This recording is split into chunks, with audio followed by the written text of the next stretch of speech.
Hey guys, I decided I want to make more mod showcases where I show multiple mods made by the same author.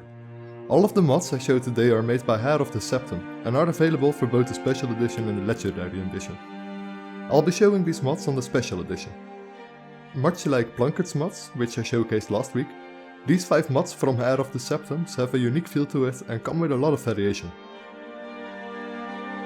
The first one is his latest mod, the Daedric Realm Part 1 Hunting Grounds. This is an adventure mod where you hunt in Hircine's name. This adds 2 new shrines of Hircine to the game. At these shrines you can offer animal pelts to the Daedric Prince Hircine. Doing so will reward you with various interesting items and powers. The main shrine is at the snow-clad ruins on Solstheim, but there is also a shrine in Glenmoril Coven. To hunt in Hircine's name, you will have to use a specific bow located close to the main shrine in the snow-clad ruins. The more animal kills you make with this bow, the more rewards get available at these shrines. At the start of this quest only this bow will work to hunt in Hircine's name and build up animal kills, but after you've killed 25 animals and offered 15 pelts, you'll also gain access to a one-handed and a two-handed spear to hunt these animals. There are more weapons to obtain, but you only hunt in Hircine's name with the bow and the spear. You can see how many animals you killed hovering over the bow or spear in your inventory. The bow and spear also come with a blessing when you wield it. This blessing gets better with every 20 animals you kill. To offer animal pelts and claim your reward at the shrine, you will first have to prepare these pelts at Afteningrak. When you killed 50 animals and left 10 pelts as offering, Hircine will reward you with the Staff of Hircine's Arrow. This staff fires a projectile doing 45 damage.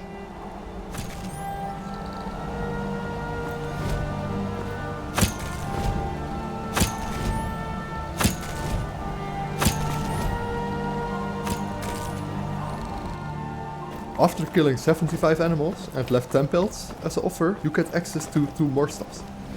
The Staff of Trapping places a bear trap wherever you aim at. The bear trap does 100 damage and it also slows the target.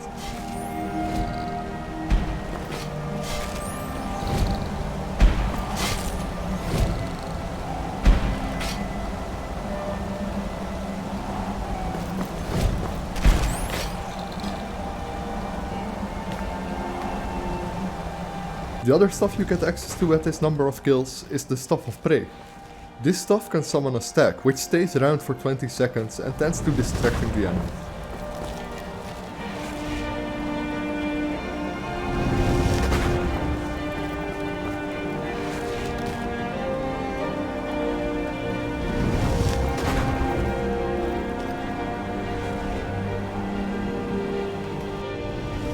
A final stuff you get after killing 100 animals and offered an additional 10 pelts is the Staff of Beasts, and this summons a random werebeast. These werebeasts are something which I get to in more detail later.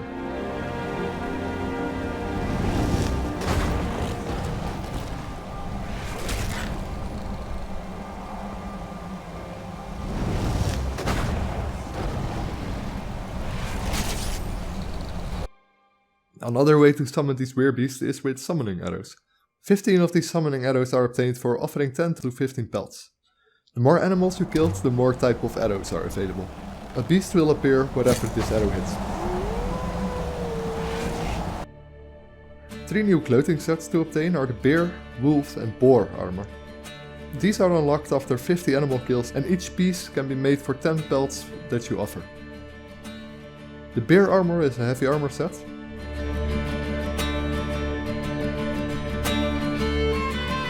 Wolf armor is a light armor set.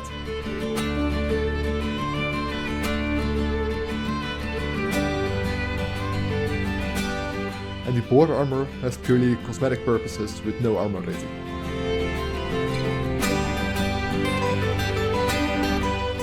It might be fun to get these for completionist purposes, but I did find that 10 pelts per armor piece can take a little bit too long for just the armor. A new helmet that's a lot more interesting is the Huntsman helmet. This allows you to make animals ally to you by using a new shout, which you get access to when you have this helmet equipped. You can get this reward after 100 animal kills and 15 pelts offered. There's a light and a happy version for this helmet. And finally, Hircine rewards you with jewelry at the shrine. You can either get Hircine's Hunter Amulet of Speed or Amulet of Strength, at 75 animals killed and 15 pelts offered. The Amulet of Speed increases archery 35% and light armor by 25 points. The Amulet of Strength improves one-handed, two-handed and heavy armor by 30%. Fairly powerful amulets. Now this was a pretty fun side activity on its own. I never really felt the need to hunt in Skyrim. Even with mods like Hunterborn installed, I used to hunt very rarely. This mod makes the hunt and collection of pelts much more rewarding. But there is a lot more to this hunt than just the rewards I just mentioned here. After being a complete jackass to Skyrim's fauna and killed 150 animals, you can obtain a warhorn with 20 pelts offerings. With this warhorn you can access the hunting grounds.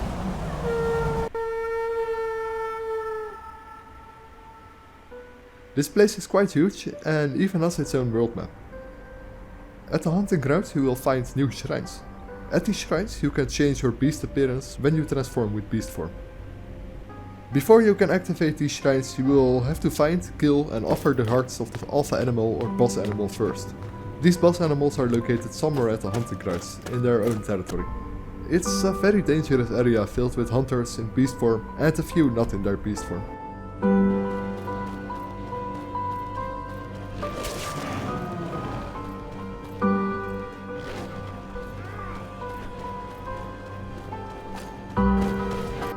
When you manage to kill an alpha beast and sacrifice his heart, you get access to the new beast transformation and the beast is power.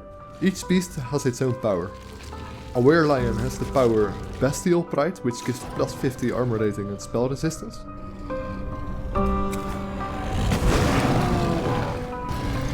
The were-bear has the power Savagery, which increases your damage by 15%.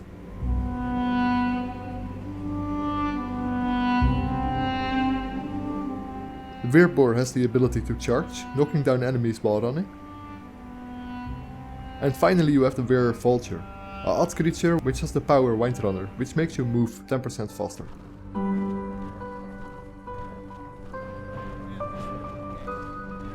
There's also a new book to be found with lore around the Daedric Prince Hircine.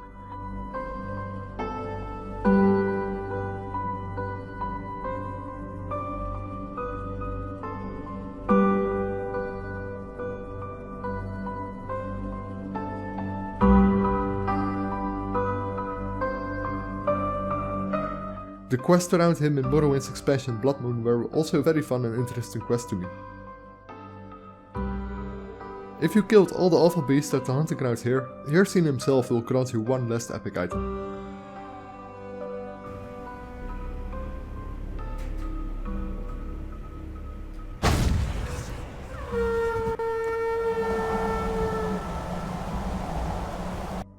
Next we have the Artifacts of Skyrim. This adds new powerful armors and weapons with unique enchantments in the world. These artifacts are well hidden across the world.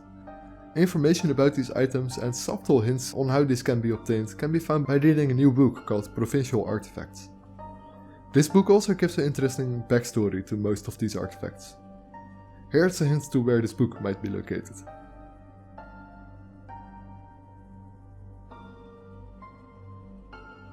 Artifacts can also be found by following treasure maps you can find. These maps are fairly common to find from loot of enemies, containers, chests, or even bought from merchants. While the artifacts themselves are well hidden, the book and treasure maps located around the world have some good hints to where these might be. And of course you might just stumble upon one of these artifacts with luck, without reading a book or a treasure map. The author doesn't want to give away these locations, so I do of course want to honor that decision.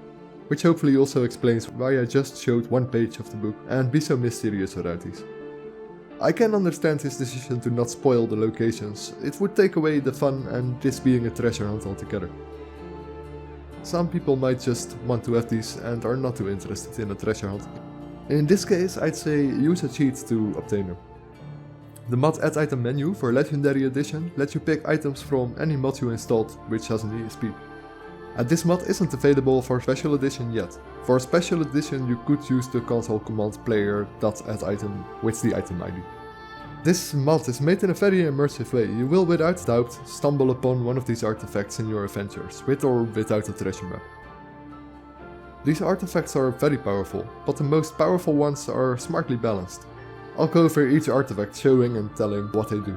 I leave an annotation in the lower left corner if you wish to skip these and find out what these are and what they do yourself. The Bridinok is a sword that has a 50% chance to raise the body of humanoids you kill with this sword.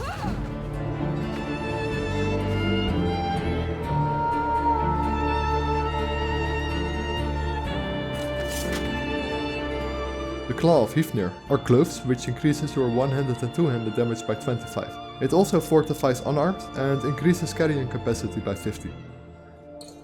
The Helm of Ilgar is a heavy helmet that reflects 10% of all physical damage done to you. The Shackles of Xalkras allows any summon you have to remain 50% longer. You also have a 3% chance to gain a short immunity to any damage you get. If you have a Blessing of the Divines active, this item will keep burning you. The Kazora's Inferno is a staff that does 55 fire damage in a 15 feet radius. This will also leave the enemy with fire damage until it dies or leaves its combat state.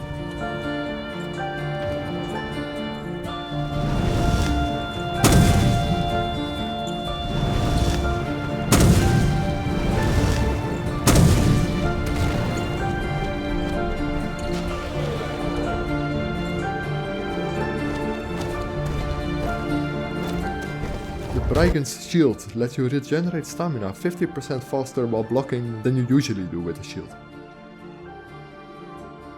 The Shadow Silk Rope gives you a special kind of invisibility while sneaking. I myself experienced it more as a chameleon spell than actual invisibility, but it's still helpful on most enemies.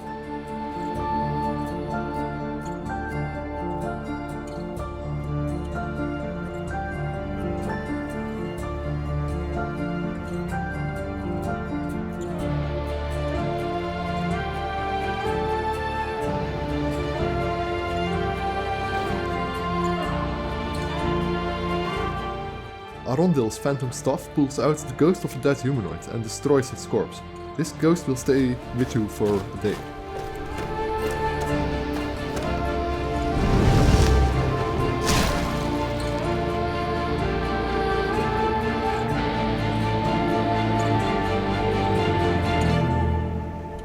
The Forge Hammer allows you to improve armors and weapons 15% better. The Dwarven Stingblade is a dagger that does 10 poison damage for 5 seconds. I normally don't care too much about daggers, but found this one look really good.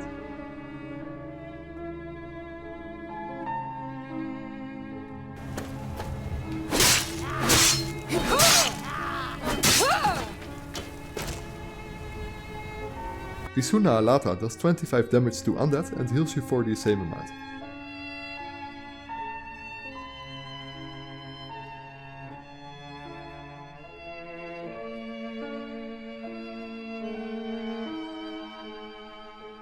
The Matron is something similar to Hircine's Hunter Helmet from the previous mod, making animals friendly and ally to you for 120 seconds.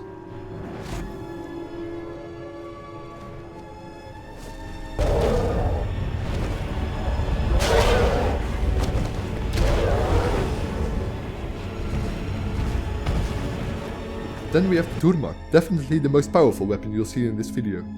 This stuff will drop a meteor on your target, doing massive damage. To use this item you will have to sacrifice another valuable item. Each time you use this you will have to repair it. Here you can see the visual difference in broken and repaired stuffs.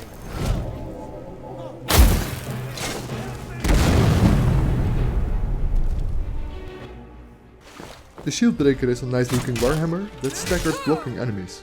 I actually found this weapon to be more useful with difficulty enhancers installed, since the NPCs block more often and faster with ones I used.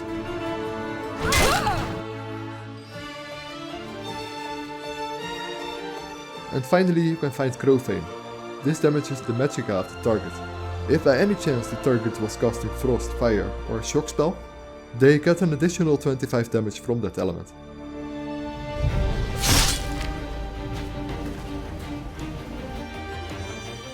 Heiroftheseptems made another quest mod called Path of the Revenant.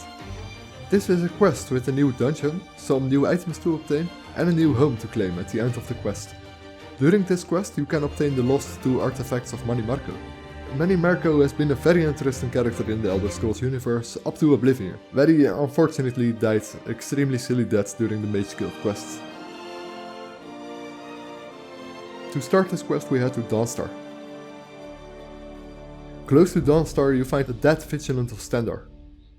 Reading the 2 notes that can be found on his body reveals that he was sent to investigate and clear a cave of a necromancer.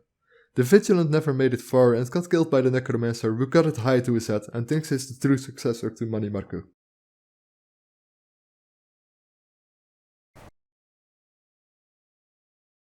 We then travel to the dungeon where this necromancer awaits us. The new items you can obtain during this quest are a nice set to have when you want to play something like a necromancer type of character. The following will be a minute-long montage of the dungeon.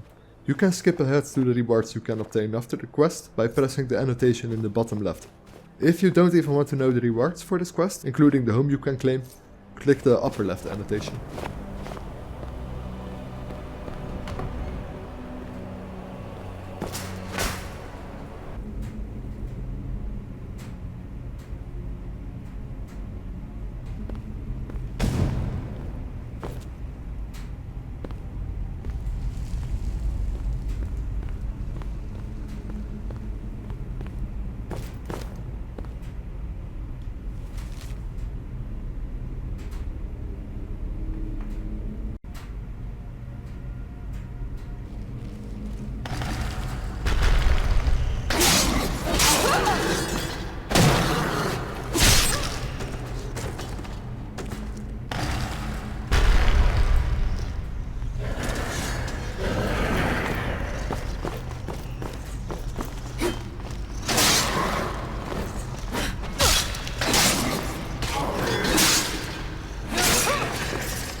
Defeating the Necromancer is hard, but also very rewarding.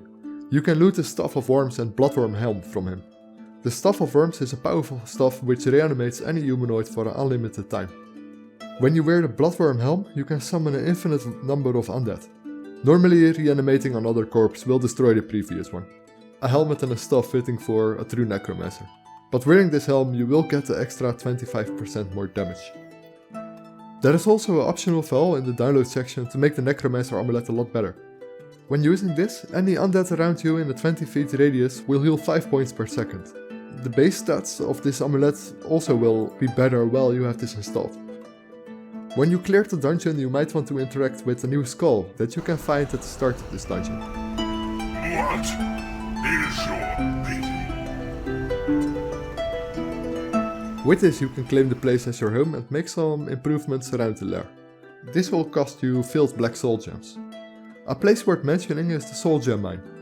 Besides the usefulness for getting soul gems, I also like the design of the skeletons that are set to aggressive on the ore.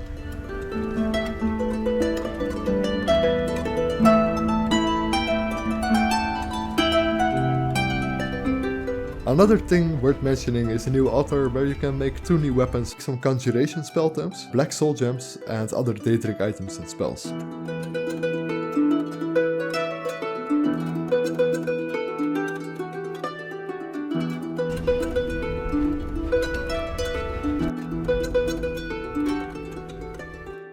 The next mod is Adept, the Magic of Ash.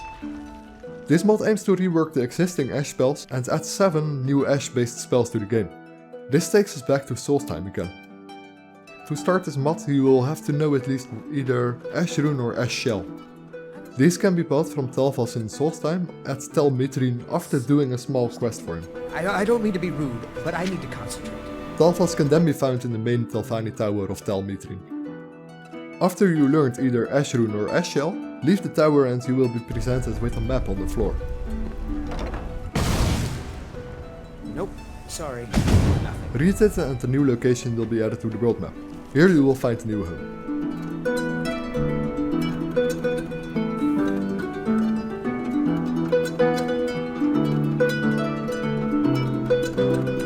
Inside this home you find the Book of Dust and Ash. You can read this to access the new spells. You only learn the spells you can currently use with your alteration level, so when you advance alteration you want to read the book again to get the additional spells.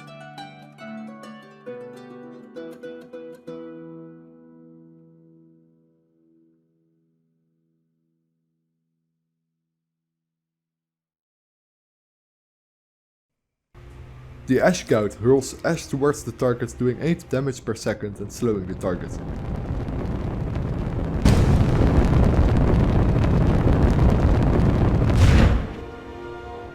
The Ash Dampening muffles your footsteps. The Ash Blast casts a spell of ash doing 25 damage and staggering the target.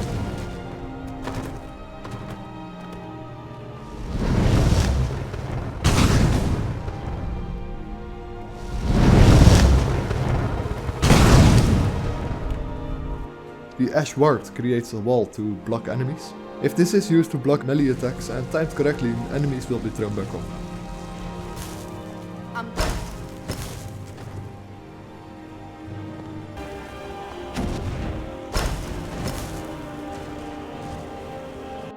Ash Cloak covers you in a wall of ash, damaging enemies close enough to you.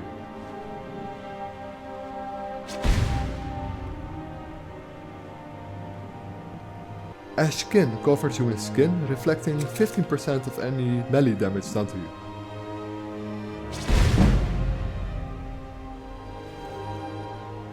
Ash Shell covers the enemy in hardened ash, preventing it from moving about 15 seconds, but also prevents it from being damaged.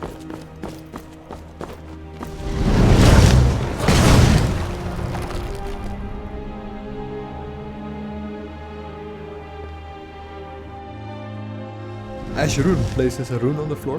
If enemies walk over these, they will be trapped within an ash shell, trapping them like the previous spell did. And finally we have Ash Storm. This is the strongest spell at master level that creates an ash storm.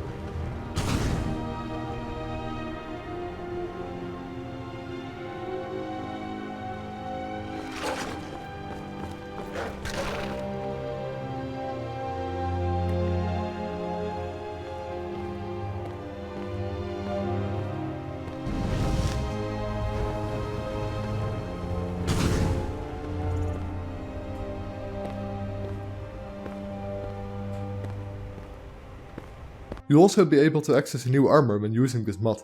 When you obtain this armor, and your light and heavy armor is both below 30, the armor will be categorized as clothing with no armor rating. If you have either light or heavy armor over 30, the armor will be categorized in your highest skill.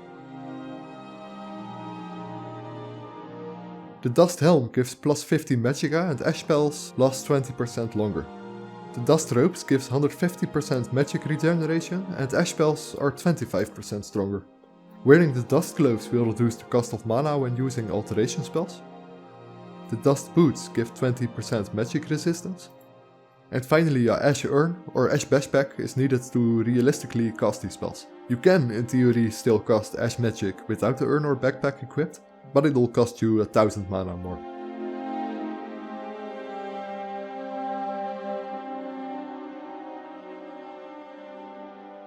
In your new home you can find and make some new ash weapons.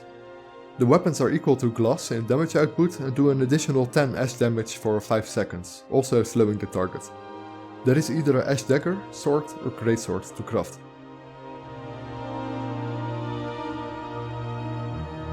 You can even find a staff here which can be converted to cast Ash Shell or Ash Blast. It's equipped with an Ash Gout when you pick it up.